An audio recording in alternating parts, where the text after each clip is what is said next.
बिस्मिल्लाहिर्रहमानिर्रहीम। अस्सलाम वालेकुम। Welcome back to Hazra calligraphy. आज के वीडियो में उर्दू लिखना और पढ़ना सीखेंगे। पहला लफ्ज़ है सब से बड़ा। सब से बड़ा। फितना। फितना। माल। माल है।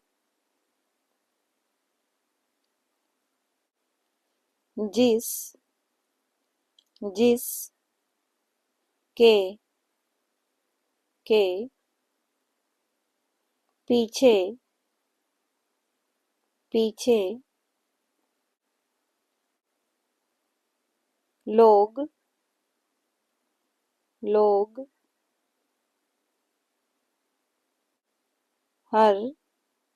हर रिश्ते। रिश्ते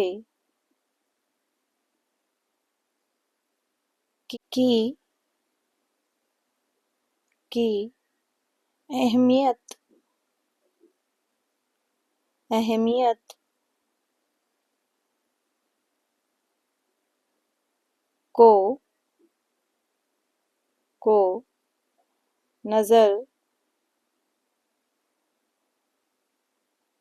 नजर अंदाज। नजरअंदाज कर। कर देते। देते हैं। वीडियो देखने के लिए बहुत शुक्रिया। अल्लाह हाफिज।